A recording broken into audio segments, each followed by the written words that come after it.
This show made possible by the generous support of ZEPHYR Printing and Design, locally owned and operated in Iowa City for more than 3 decades.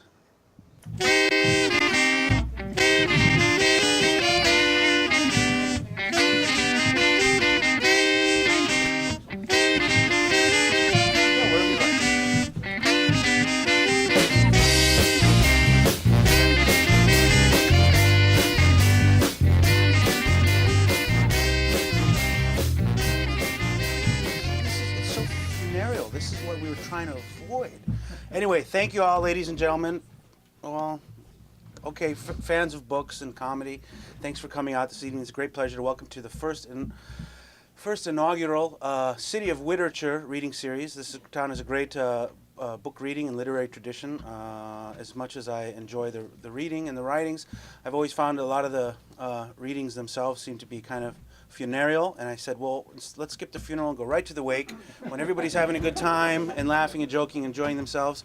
Couldn't possibly have a better group of writers, local and national, joining us this evening. It's a real pleasure and honor to welcome them here to the Haunted Bookstore. Thanks again to the Haunted Bookstore for letting us come out. You know, when I came in earlier, Anna said, you know, Yale, people are coming in and asking about buying tickets. Well, there's no tickets. It's a free event. They're going to be free events. But the price of admission is to patronize this and other local independent bookstores. That's what we want you to do. That's why we brought you in here. And we're going to pass the hat, too. Well, that's just for us to go to George's afterwards. But it's going to be the third Friday of each month. This is the first event, and so with further ado, I'd like to welcome our first reader. It's Larry Baker, who actually we had intended to invite a young, up-and-coming African-American writer named Barry Laker, but our printer was dyslexic, and before we could get the signs down, Larry saw one, started inviting people, so we let him on. He's a very talented author. He's written A Good Man, Flamingo Rising, Athens, America, and recently has just published Love and Other Delusions, which there's a snippet of in this month's Little Village. You can grab a copy when you're walking out the door. My favorite book of his, I think, is Everybody Still Poops, which is a guide to fiber for people who are getting older. But in either case, I know him to be a very funny and esteemed gentleman with a nice patois in his voice, and I would welcome him up to the podium. Larry, thank you so much.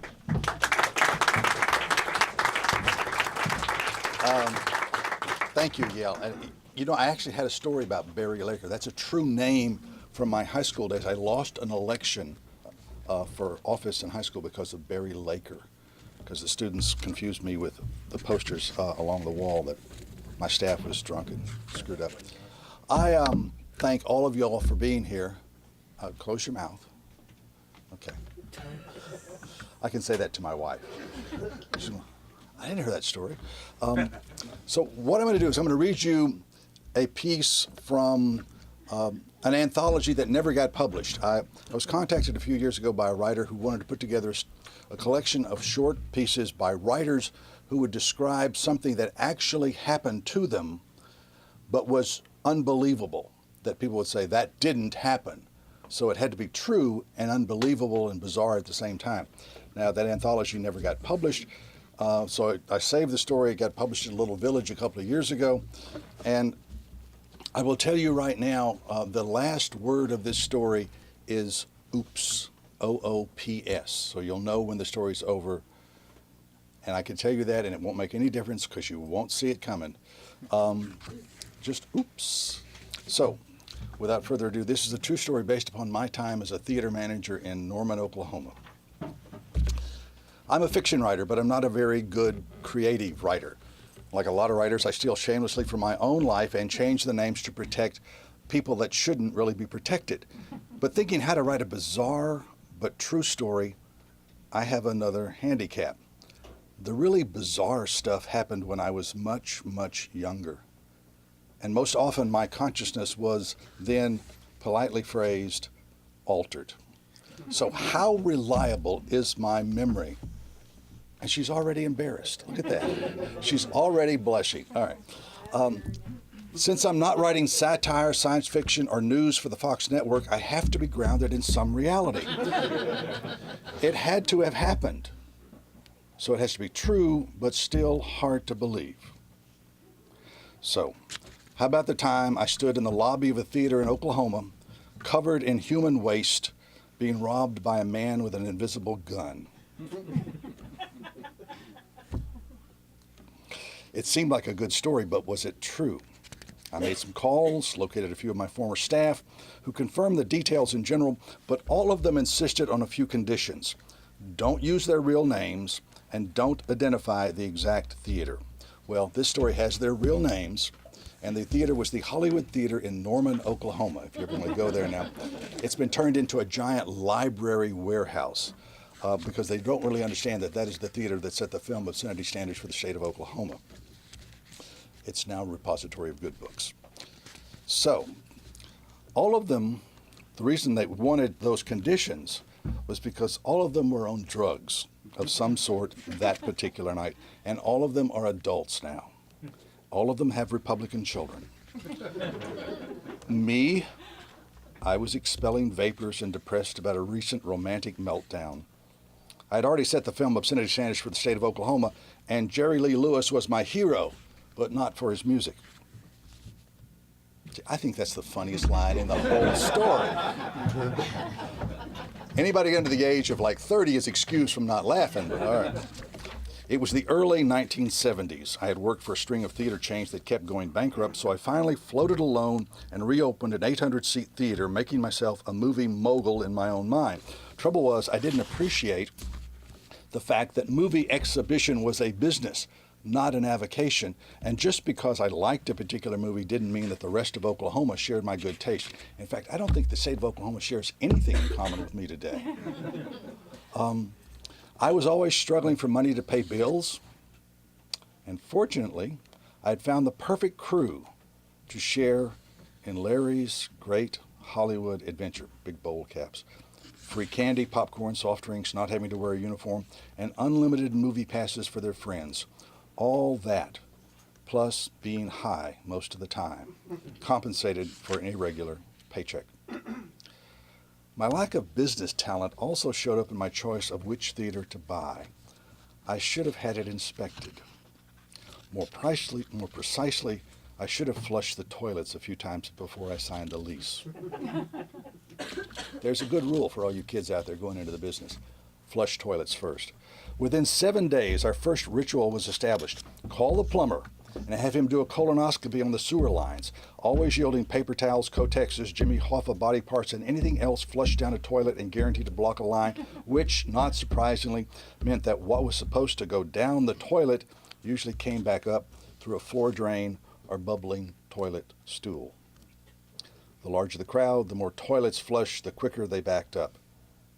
Electric hand dryers instead of paper towels would have helped, but those cost money, and my employees could more easily steal paper towels from other businesses. In fact, I used to send them on little scouting missions. This particular night, I was mopping the men's room floor, channeling Hunter S. Thompson and praying that the plumber, who was on retainer by then, would get there before the next intermission. We were showing a Peter Sellers Pink Panther double feature. Not a massive crowd, but evidently one that had come to the theater with gastrointestinal issues. Within minutes, a series of vaudeville skits unfolded in the men's restroom. I fell down, flopping around like a soon-to-be filleted fish hauled into a boat. I yelled for help. I yelled again. Silence, except for the gurgling floor drain, which was erupting with brown lava. I yelled again. I crawled toward the door of the restroom, leaving a trail of human waste and the remnants of my pride. I grabbed the door handle and raised myself up, gathered my residual dignity, and walked into the lobby looking for help. This theater had a huge lobby with green shag carpet. Green shag carpet. Giant plate glass windows overlooking a pristine parking lot, and through which I could see a darkened marquee. Damn, I thought I paid that bill. I talked to myself, just as I noticed that everyone in the lobby was motionless, almost in mid-step. I thought I was in a mime show gone tragically bad. I also had another thought. I really should stop doing drugs. It was starting to affect my vision.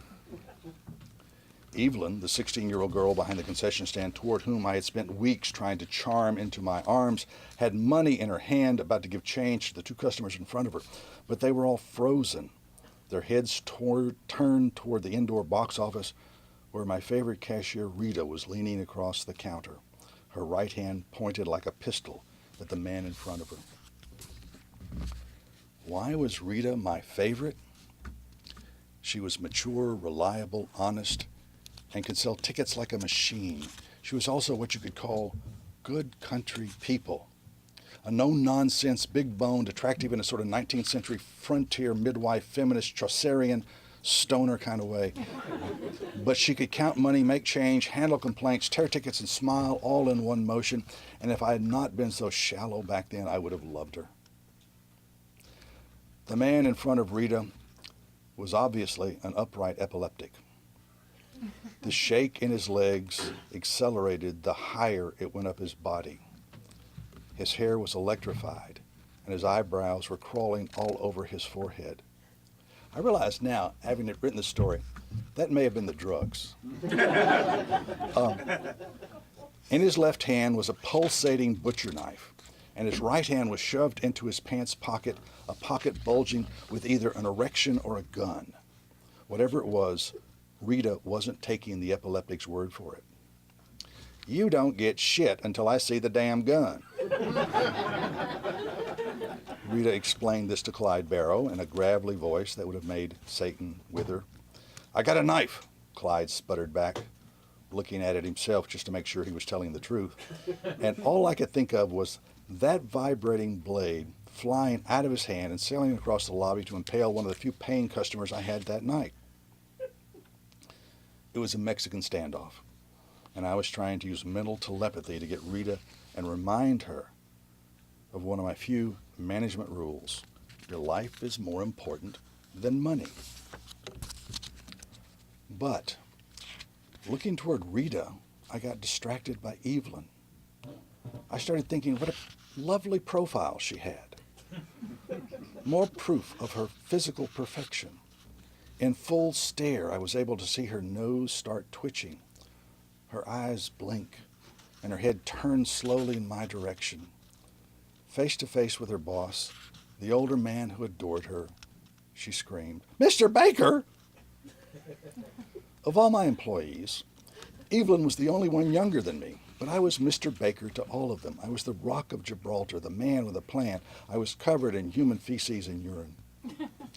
I took a step toward the concession stand. My shoes squished. Something wet dropped into my right eye, so I started blinking like crazy. I raised both my hands as in supplication. I was the monster from the Black Bow Lagoon. The two customers dropped their popcorn on the counter and stepped back. Saucer-eyed Evelyn smiled at me and started laughing. Clyde turned toward me as well, and I was sure that he was reconsidering his career choices, as was I. And at that moment, Rita reached across the box office counter and slapped the knife out of Clyde's hand. And then the police arrived. Not with a bang, but a whimper. A single police cruiser eased into the circular driveway in front of the theater, in clear view of everyone in the lobby except for Clyde, whose back was toward the windows. I tried not to stare too much, afraid Clyde would turn around and go crazy. He had been partially disarmed, his gun or his erection still to be determined, and the two cops were sitting in their car smoking cigarettes. No damn hurry, evidently. And here's what I found out later. Clyde was well known to the local cops. He's a wino, always looking for a handout, and this particular night he had been walking down the street robbing businesses one after the other in a straight line that led to my theater at the end of the block. The cops were on a first-name basis with him, but I don't know that then. All I know is that Andy and Barney finish their smokes, get out of their car, and simply lean against it shoulder to shoulder, obviously discussing what they will do when their shift is over. Me and my crew are about to get gunned down, and Mayberry's finest are looking through the window from the outside as if we are the movie. Only a few minutes left in this episode of Cops. I start squishing my way closer to the box office, thinking I should negotiate with Clyde. Keep him facing me so the cops can do something, anything. Rita is sitting back down, having come to the obvious conclusion that Clyde is a phony, and she starts counting her cash, pausing to say, "Mr. Baker, you ought to get cleaned up. Intermission's in 30 minutes.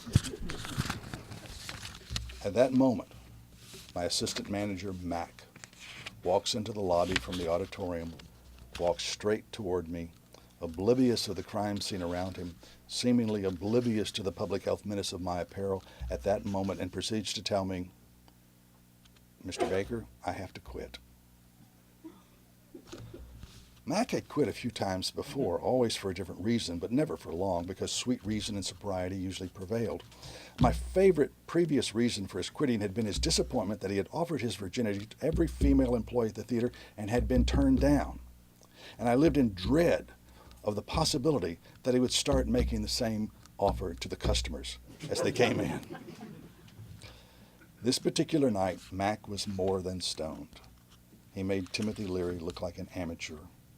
You should know that Mac was my very best friend, a man I can truly say that I loved as loony as a tune, but a profoundly decent guy who had figuratively held my hand through the previous 6 months of my romantic disillusion, dragging me out of bars and driving me back to the house we shared, and so I cut Mac a lot of slack. Now, what's missing out of that particular segment is Mac would drive me back. Mac did not have a driver's license. Mac did not drive. Mac didn't know how to do a stick. Mac didn't know which side of the road to drive on. It was an act of profound courage on his part to drag me out of bars and get me home. Him quitting at that moment was more irritating than anything else, and I wanted to say, "Mac, we'll discuss this later. Right now, we're all about to die." But he was adamant. "Mr. Baker, Peter Sellers is chasing me. I have to quit." I wish I could remember what I said when I heard that, but according to Mac, I said something like, "Peter Sellers is chasing you, and you have to quit." "Yes, sir.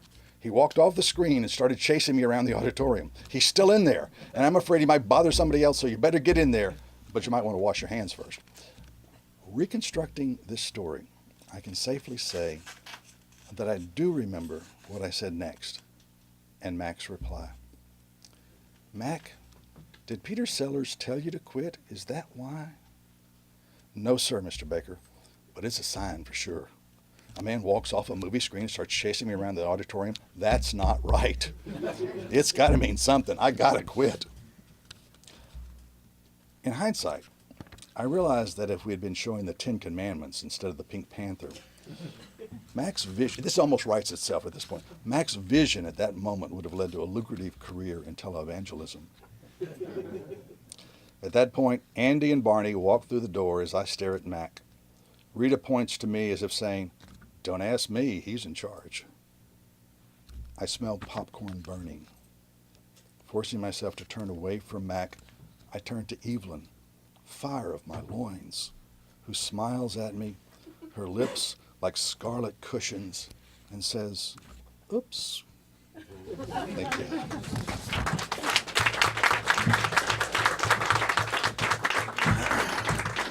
Thank you. Thank you very much, Larry. Yale. Microphone. It's just, there's no amplification. This is just for us. We're recording it for PATV. The next writer I'm happy to bring to the stage. See, I'm strictly eye candy. I don't know how this technology stuff works. But there we go. A next writer I'm bringing to the stage. I've had all these folks on my show. He is unequivocally the best dressed guest we've ever had, as you'll see here this evening. In fact, I drove past his house one day and he was outside gardening. He's wearing Crocs. They had leather tassels on them, and he had a pinstripe gardening apron. He stood up to greet me, and the dirt stain on his elbow was in perfect herringbone. So if his wit is anywhere as sharp as the cut of his suit, which I fully expect it is, you're in for a real treat. His name's Joseph Dobrian. He's the author of a great book that I had the pleasure to read a while ago. We talked about it, called Willie Wilden, about the last sane man in a kind of lefty college town, which is something I certainly feel like oftentimes in Iowa City, as much as I love it. But I'm pleased to welcome him up to the stage. I don't know what he's going to read for us, but I expect it's going to be wonderful. Thank you, Joseph.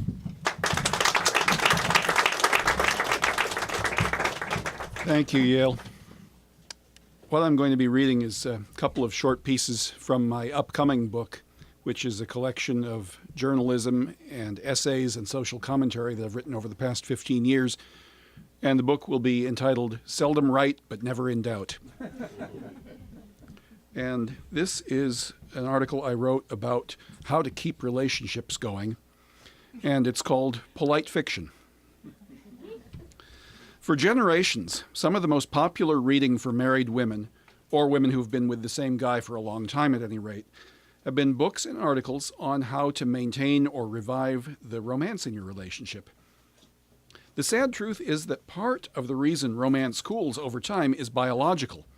Once your sense of smell has become used to your partner's pheromones, he or she will be less exciting to you. And while you might remain fond of each other, you won't make each other nearly as hot as you once did, and there is no way you're going to get that back. However, it is possible to maintain some level of romance, if that's what you want, by maintaining a certain degree of mystery. We hear a great deal about the importance of honesty, about how it's critical to be utterly open and upfront with each other and never hold anything back. In some areas of the relationship, this is true. However, in one critical area, it is vital that your partner never know anything about you. The area to which I refer is the bathroom. Nothing kills romance more quickly than an acquaintance with your partner's bathroom habits. I have heard a few people, invariably women, take the other end of that argument, claiming that there's a touching sense of intimacy in the act of pooping in front of a lover, and that when a couple reaches that level of comfort, the bond between them is strengthened. Well, maybe a few women believe that, but I can guarantee you that hardly any man does. Not all women are aware of this, but it's the truth. Men in general believe that women of beauty, wit, and refinement do not poop at all. Maybe certain unappealing, vulgar, plain-looking women do, but the kind of women we would marry simply do not manufacture or excrete any solid waste. I must confess, by the way, that everything I have to say about pooping is merely secondhand knowledge, because as a gentleman of exceptional quality, I have never had any more personal experience of that function than has, say, Cindy Crawford. If a man is forced to confront the fact that his lady love does indeed poop, he is then forced to re-examine his entire opinion of her. Confidence in her physical perfection is immediately shattered. How could any person of real breeding, of real intelligence, produce such vile substances? It must be, after all, that this woman is not the paragon he had always believed her to be, but is instead one of those very ordinary women who will all too soon become old, fat, and dreary. And the substance itself is not the worst of it, no, indeed. As in many other areas of life, style is far more important. It's difficult, if not impossible, to take a dump in a manner that's aesthetically pleasing. And consequently, most of us would prefer not to see it done. A former girlfriend of mine who sees eye to eye with me on this subject, and who, it goes without saying, has never pooped in her life, once treated me to a graphic description of one of my predecessors launching a Democrat in her presence. Needless to say, their relationship went downhill from there. Now, it seems to me, speaking from ignorance, of course, that the entire process of cleaning up afterwards would be just as much of a turn-off as the act itself, perhaps even more so, as the aftermath would necessarily be so much more indicative of the pooper's habits. Now, if your partner's efforts at policing the critical orifice strike you as haphazard and inadequate, you'll be physically revolted, probably on a permanent basis. On the other hand, an exceptionally diligent ablution, which would be commendable if executed in private, would necessarily constitute a tasteless display of earnestness if performed in front of an audience. For example, I can't conceive of any way in which one could ascertain the need for further operations, I believe this process is known as checking the paper afterwards, with any degree of style or grace. Any way you wipe it, there's going to be trouble in paradise. Your partner's method of pooping, the accompanying aroma, the repugnant post-op procedures, these will all be inevitably filed in a prominent place in your mental folder marked grievances. Right alongside her annoying laugh, her habit of eating cottage cheese with her fingers, her tendency to flirt excessively with strange men whenever she's had a couple of drinks. Neither must there ever be any suspicion that you or your partner have any experience with intestinal gas. Bill Cosby once remarked that fathers are the only family members who are allowed to have gas. And that is probably because the father no longer has to keep romance alive, and perhaps he doesn't even want to. And besides, his kids think that farts are funny. However, if you have no children to entertain, or if you choose to amuse your children in other ways, and if you're not one of those lucky few who never poop or break wind, then you must at least maintain the polite fiction that you don't. You must also, even in the face of overwhelming evidence to the contrary, maintain that fiction with regard to your partner. When she goes behind that door, you must develop a sense of object impermanence. Convince yourself that she has simply disappeared, absolutely dematerialized. And she might or might not return, but she will be as perfect as ever if she does return. Shut your ears to any unseemly noises. Keep your nose to an open window for a good 15 minutes after she has emerged. If you yourself poop occasionally, then shut the door. Develop techniques to minimize the noise. Flush quickly and frequently. Light a match or two. Clean up with vigor and perfectionism. And keep those scented candles blazing. Your romance may never be as strong as it was when first Eros struck you with his dart, but at least it'll keep breathing on its own without your having to resort to self-help books or articles in Cosmopolitan. Now this next piece is... This is just a short piece. It's an excerpt from an essay called Boys' Songs. One area in which children have adults beat is in the composition of silly songs. Since I have no children of my own and hardly ever talk to little boys, I don't know whether new songs are continually cropping up, as they were in my young day, or whether any of the songs my pals and I sang years ago are still current. After all, a good many boys' songs have survived for generations. This one, sung to the tune of The Caissons Go Rolling Along, is possibly the one song most familiar to boys who attended a Catholic elementary school. It probably dates from the 1920s at least. Give a cheer for the kids who drink beer on the playground of good old St. Mary's. They are brave, they are bold, for the liquor they can hold on the playground of good old St. Mary's. And it's run, run, run, for I think I see a nun. So pick up your bottles and run. If a nun she should appear, just say, "Sister, have a beer," on the playground of good old St. Mary's. Now, a few of these songs cropped up during World War II as an effective way of denigrating the leaders of the other side, but they were funny enough that my friends and I, who were born long after the war had ended, were still singing a few of them, such as this one to the tune of the Colonel Bogey March. Hitler has only got one ball. Goering has two but rather small. Himmler has something similar, but poor old Goebbels has no balls at all. Now, we didn't reserve our hostility for long-dead scapegoats such as Hitler. Most of us, after all, hadn't read enough history to know exactly why he was a baddie. Now, our bile and vitriol was more frequently directed at authority figures closer to us, as in this version of On Top of Old Smoky.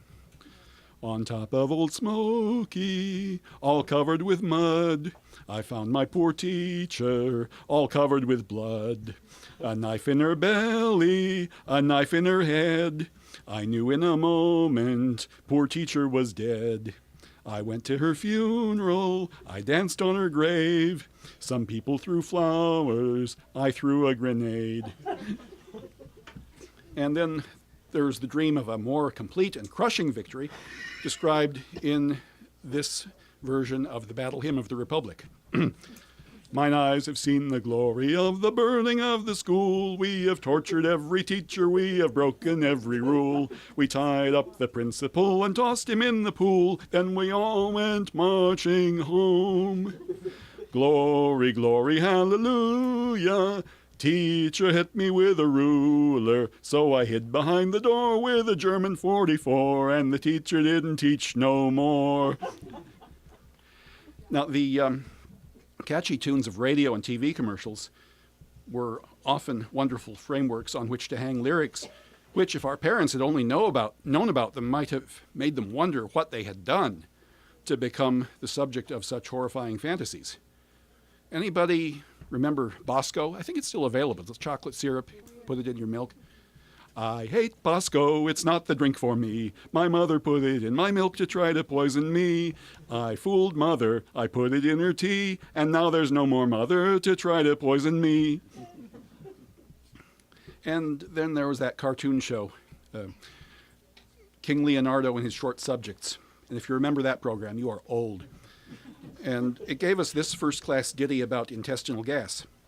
Going down the highway, doing 94, Tommy cut a big one that threw us to the floor. The wheels couldn't take it, the engine fell apart, and all because of Tommy's supersonic fart. Now, various books on parenting deal with the subject of death and a child's inherent fear thereof. I can't help thinking, though, that that fear is not inherent. Instead, it's inculcated by adults who had, in their turn, been taught to fear death. Left to their own devices, children might not dread death at all. As evidence, I introduce the following matter-of-fact description of our common destiny. Did you ever think as a hearse goes by that you might be the next to die? They'll wrap you up in a big white sheet from your head down to your feet. They'll put you into a big black box and cover you up with dirt and rocks. All goes well for about a week, and then your coffin begins to leak. The worms crawl in, the worms crawl out, the worms play pinochle on your snout. They eat your eyes, they eat your nose, they eat the gushy between your toes. A big green worm with rolling eyes crawls in your stomach and out your eyes. Your stomach turns a slimy green and pus runs out like whipping cream. And me without a spoon. Thank you.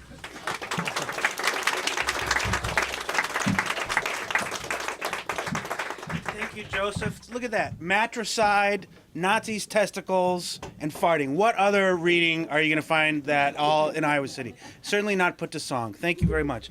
Our next reader is a gentleman. A lot of folks try and become writers or artists and creative, and then it just doesn't work because, quite honestly, most people are not suited for that, and then they get a day job. But this is somebody who's had a day job, who's had a real job, and then he decided to become a writer, and he's a fantastic writer. His first novel was just released a few months ago from Scribner. It's called By the Iowa Sea, a memoir of love and disaster. He's another. I've had everybody on stage on the show. He's a really whip-smart guy, nice blue-collar refrigerator mechanic who's now this big-time published author. So there's hope out there for me. I'd like to welcome up Joe Blair to come, and if he talks kind of slow and funny, he's okay. He's just from Massachusetts, and that's how they do it. So, Joe, thank you.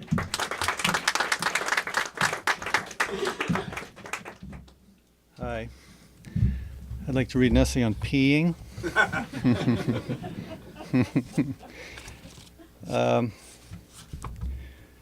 This is from my memoir. It's all lies. Never happened. But Wilco is on when I arrive at Pamela's for dinner. The house has been cleaned. There are even places to sit. Sit wherever you like, says Pamela. She's dressed in a white blouse and a pair of dark blue loose-fitting shorts. It's been a few days since Deb and I had our talk. I should feel relieved. I'm free now. I can do whatever I want. I pull out a chair from the dining room table. Not there, she says, motioning towards the living room. In there. I walk into the living room and plop myself on the maroon couch.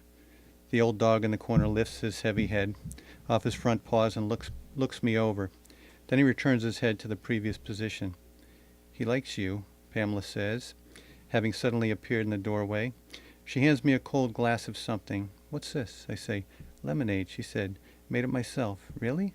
Wow, that's cool. Pamela sits on the couch next to me.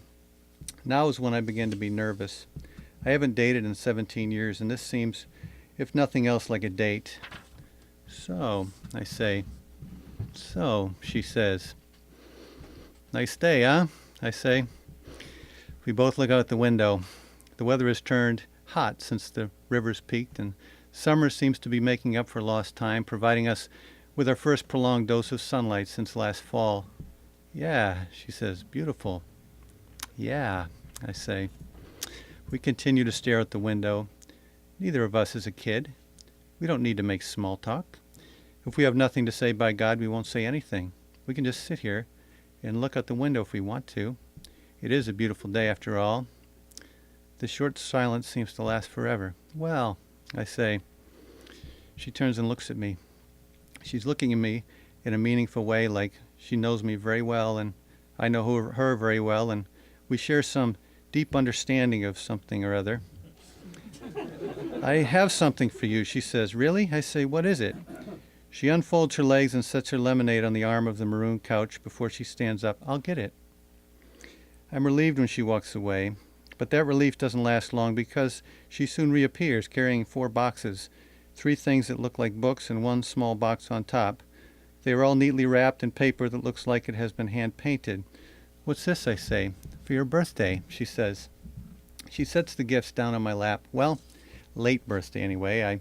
I know it was last month, but thank you, I say. Did you do this? I touch the hand-painted wrapping paper. Yes, she says.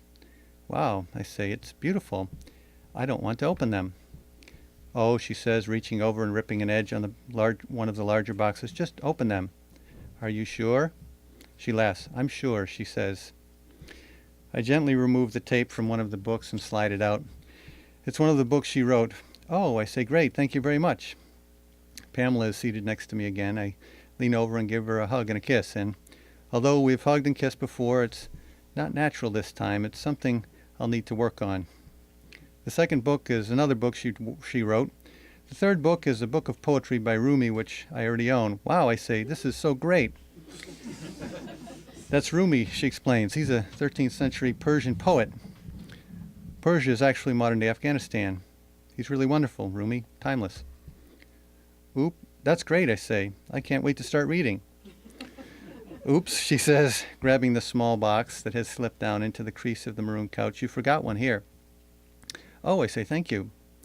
I straighten the wrapping paper I have already removed from the other 3 gifts and smooth it. I'm going to save that, I say. She laughs again. I hesitate to open the small gift. I don't want it to be anything too personal, even though I believe that Pamela Bell is my new love, and that she has freed me from my previous life, ever since 3 nights ago when I told Deb about Pamela and was thereby banished from the pale yellow house to a couch in Matt Strong's living room. My heart has been a queer mixture of heaviness and lightness. Henry Miller describes his erection as a piece of lead with wings on it. That's how my heart feels. I know the lightness is only temporary, caused by the cessation of duplicity. There are heavy times to come, but for the moment everything is balancing out pretty well. Inside the box is a cheap little hand-painted medal. Wow, I say, pulling the medal and its chain out of the box as if it were the Hope Diamond. Wow, I say again, this is really nice. Thank you very much. It's my track medal, she says. State champ. 100-meter hurdles. See, I told you. Oh, I say, handing her the medal. I can't take this. She pushes the medal back toward me. You have to take it. It's a present on your birthday. No, I say emphatically, maybe rudely. You know it's not really my birthday, and I'm not going to take this. Here, you take it back. I can't. She does not move to take the medal. Why not? She says, her eyes narrowing. It's yours, I say. You did it, not me. I'm not going to keep your championship medal. Thank you, though. It's beautiful. I place the medal on her lap. She refuses to pick it up. She's quiet for a moment, and I'm quiet too. Something has happened, but I'm not sure.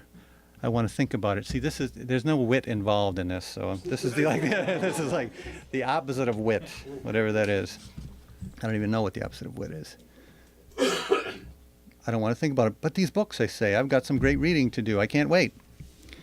Pamela blinks and abruptly stands, clutching her state championship track medal in her hand.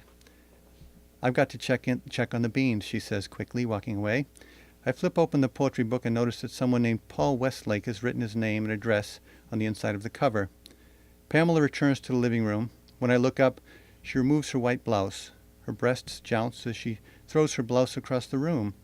Before I can react in any way, not that I know what I would have how I would have reacted if I had time. I'm stuttering now. I'm nervous.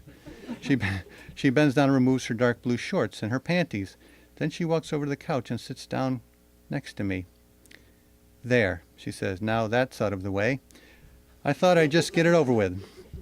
Although I know that Pamela is nature's child, and although I would sort of like to be more of a hippie than I am, I still don't want to take my clothes off at the moment. But at the same time, I know I have no choice.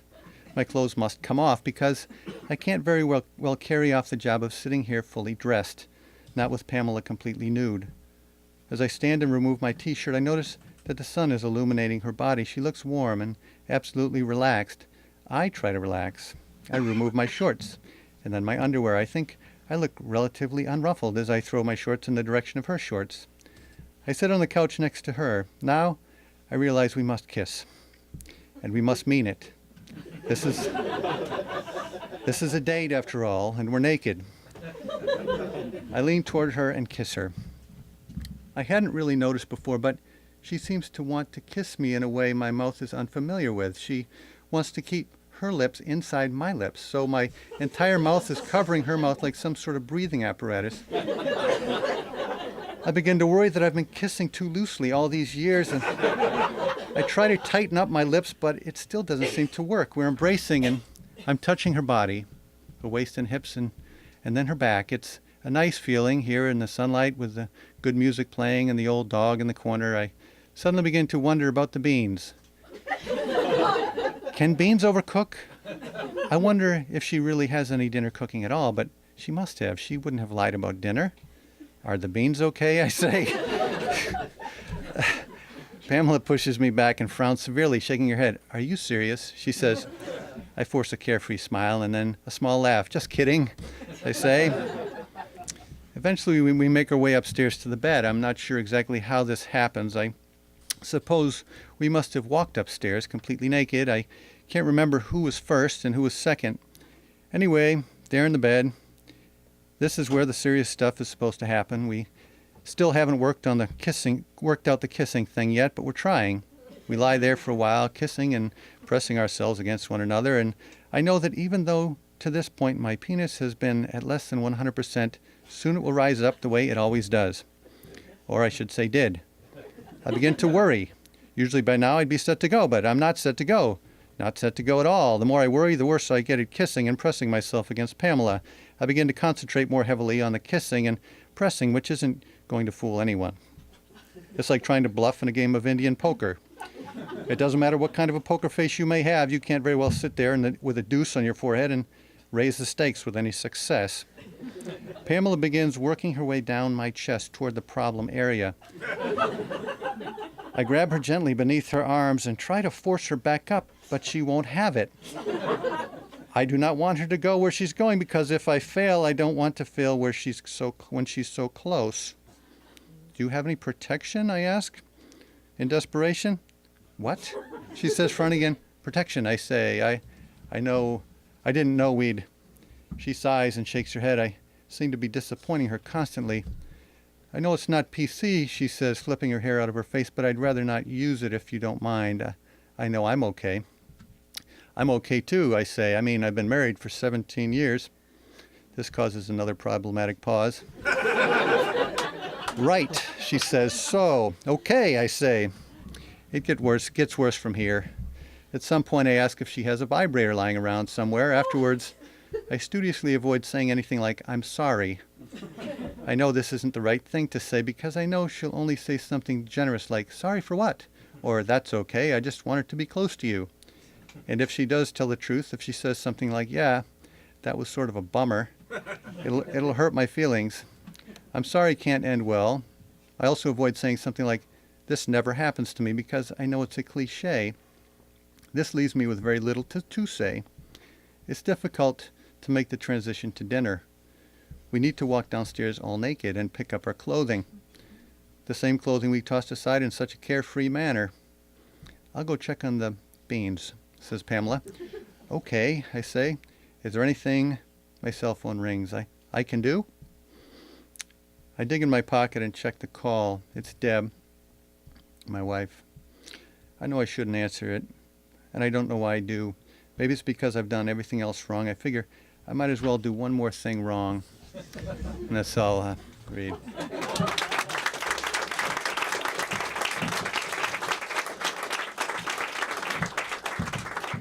Thank you, Joe. So that was three writers that we're privileged to have here living among us in the community. The last writer coming up this evening is a gal traveling through. Her name is Polly Frost. You might be familiar with her stuff. She's been in the New Yorker a bunch, in the Atlantic, New York Times. She's actually in town on tour right now with a one-woman show called How to Survive Your Adult Relationship with Your Family.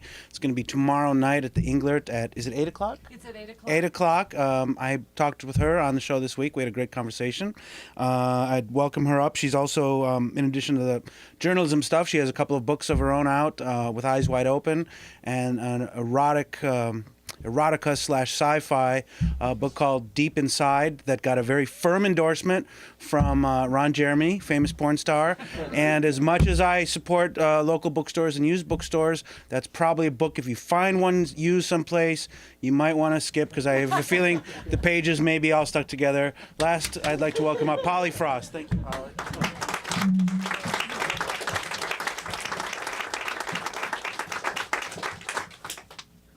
Get my glasses on. Yeah, I've loved touring my show around Iowa. I have had the nicest audiences, and even in Des Moines when I had a pretty conservative audience last night. And the only person I've ever had fall asleep, you know, he started to sleep during the show. Obviously his wife had brought him there, and he was so nice. But every time I would say penis, he would wake up. It was just amazing. So I actually inserted more penises into the show than should be there. Anyway, this is a piece called Reblock Yourself, and it was published by The Atlantic in 2009. It was turned down by a couple of other magazines. One of the editors said, "It just seems like you're trying to discourage writers with this piece." So you can judge whether I'm trying to discourage writers. It's called Reblock Yourself the Polly Frost Way. Do any of these symptoms fit you? Do you suffer from blogaholism? Do you plot out your day so that it will generate as many blog postings as possible? Do you have Twitteritis? Did you Twitter this morning as you made the coffee and then later as you trimmed your toenails? Do you have reviewing addiction? Do you spend every lunch hour pumping up your ranking as an Amazon reader reviewer? Do you have RSS dependency? Did you simplify your life by subscribing to RSS feeds only to discover yourself spending more time than ever commenting on blogs? And do you have status update disorder? Have you made plans to self-publish a collection of your Facebook status updates? Well, if any of these fit you, then you are almost certainly suffering from one of the great underdiagnosed ailments of our time. That's right, you may have unblocked writer syndrome. But not to worry, the solution is at hand. Now, in just 3 days, you'll be able to put an end to the stream of garbage issuing from you in such flowing abundance. And that's because you can come to the Polly Frost Reblocking Seminar.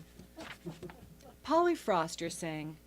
Is this the same Polly Frost who became famous in New Age circles with her Releasing the Writer Within seminars in the early 1990s?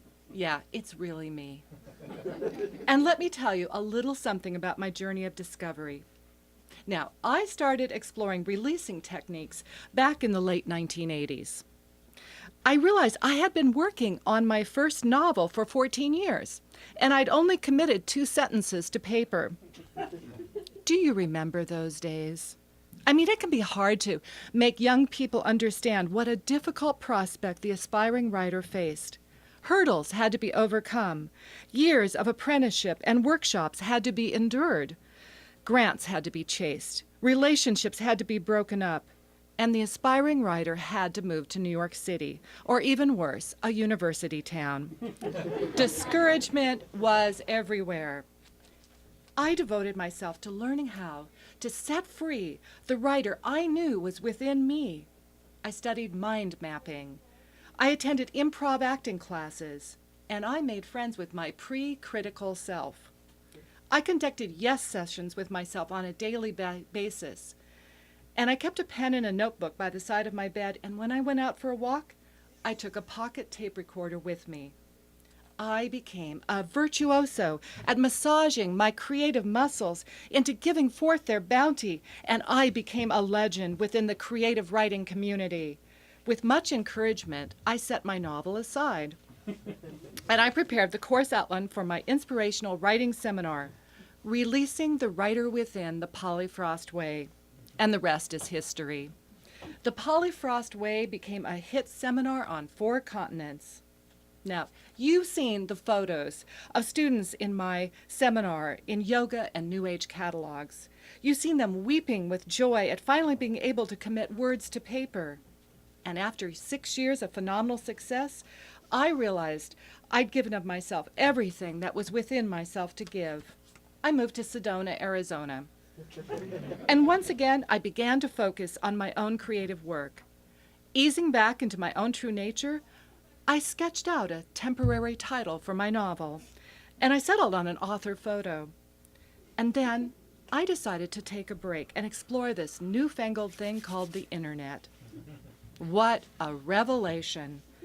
Everywhere on the web, I found writers expressing themselves, and they didn't even have to take my seminar. I was swept up in the exhilaration. I ran multiple WordPress blogs. I dashed off rants about the New York City book publishing world, and I shared them on Scribd as downloadable PDFs. My What I Ate for Lunch Tumblr blog, it earned consistently high rankings on Technorati. And fame came to me as well. I was one of the most prolific commenters on Flickr. But after a year of madness and intoxication, I took an honest look at myself. I took an honest look around me. I didn't like what I saw. There was too much writing, and it was everywhere. It was time for me to help writers find some balance, and that's why I developed the Polly Frost Boot Camp for shutting you up. Here are a few sample sessions, and a note, students will not be allowed to text during the entire 3-day seminar. Day 1, 9 a.m. orientation. Re-embrace your inner critic. I use advanced transference techniques, so you will pretend to read your work to the most discouraging person you know.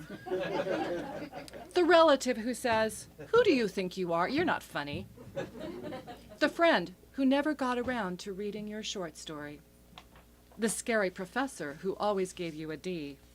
You are going to learn to love them all, as they do their best to keep you from typing out one more word. And that little voice that keeps murmuring in your ear that you have nothing of worth to say, hey, maybe it's really on to something. 10 a.m. to 1 p.m., dragging and dropping your pseudonyms and avatars. Now, you are going to be required to write expressively and sign your real name to it. Yeah, now try writing that nasty little Amazon review with your own name on it. See how it feels to flame someone who knows who you actually are. Writing as yourself, that will ensure you have to take responsibility for what you say. And if that doesn't stop you up, nothing will. Day 2, 9 a.m. to 2 p.m. Rediscover the full grammatical sentence.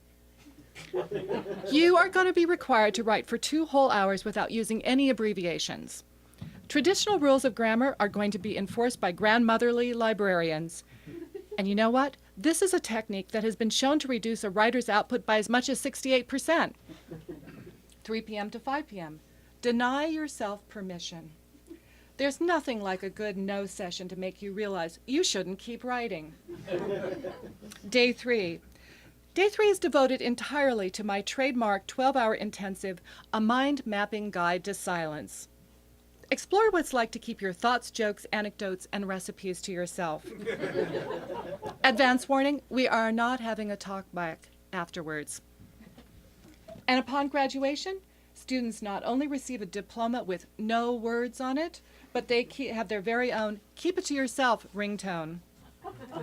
And here are just a few of the many testimonials I've received. Here's one from Allison Caplet, who is a Salesforce supervisor in Kansas City. Allison says, I spent so much of my wedding texting Facebook updates, I can't even remember the event. And not even my first kiss with my hubby as a married woman. But thanks to Polly and her reblocking seminar, I was able to actually get to know my husband. Imagine how much tougher it would have been to divorce the ding-a-ling had I not set the constant writing aside. And this one is from Marnie Goodrich, who is a famous New York literary agent. Instead of returning my clients' phone calls, I wrote endless blog postings expressing annoyance at the way my writers expected me to return their calls. But thanks to Polly's reblocking methods, I have trashed my blog, I've set aside my ambitions to become a competent WordPress administrator, and I'm now back to my real work as a literary agent, discouraging aspiring writers with a tried and true one-liner, "It's not for me." And here's one from Bryce McDermott, a father of 3. I'd published 107 volumes of memoirs on Lulu when I realized that all I'd written about for the last 65 of them was the experience of self-publishing on Lulu. But thanks to Polly's reblocking seminar, I've kicked the writer-holism, and as a result, I've had time to take up drugs and sex addiction. And now I'll actually have something to write a memoir about. But don't let Polly know I said such a thing. Yes, you have heard right.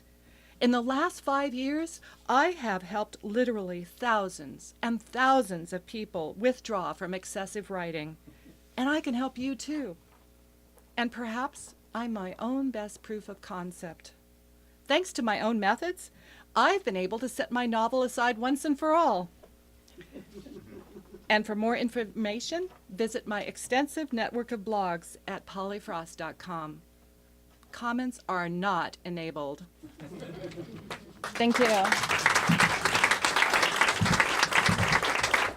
Thank you. Thank you very much, Polly. Thank you, Joseph. Thank you, Joe. Thank you, Larry. Thanks, everyone who came out. Thanks also, of course, to the Haunted Bookshop.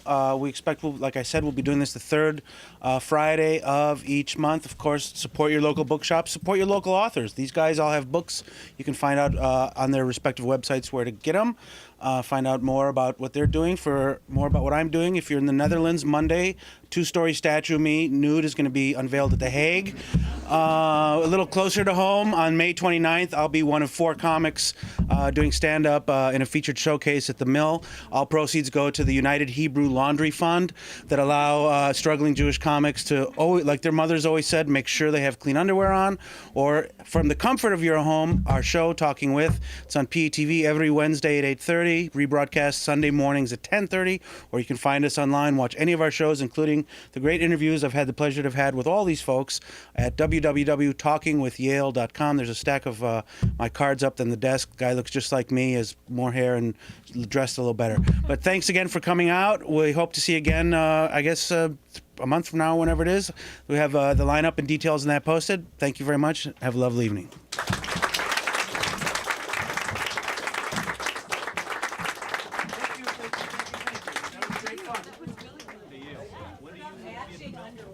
May 29th. Tuesday. 9 o'clock. I don't expect dads with jobs and kids to be going out.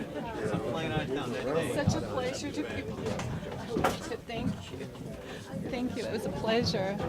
Somebody should take a snap photo of I loved it. Thank you. Yeah, you're going to do a show tonight? Tomorrow night. Tomorrow night at the Angler. At the Angler, yeah. Yeah. All right. Thank you.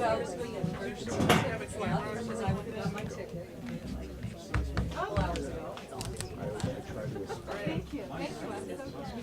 So we can get together. We got plenty of time, yeah. Have your husband take a photo for you? Rochester, 1217 Rochester. Sure, I'm on a swing, porch swing. I'm very Norman Rockwell. Recruited for your photographic. Okay, and we'll see. Maybe you don't want to. No, I was like, okay, that's good then. You like the city of Witerature? Oh, no, thank you. Okay, hold on. Let me get this thing set up.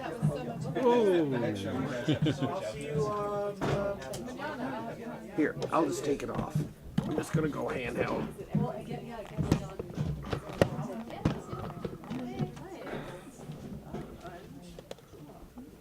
Go ahead. Yeah. Hi, I'm Shinji. I'm from Japan. I am visiting researcher here, and I have to go back to Japan in this coming summer. But I will come back. I will come back to the Iowa City. I love this city.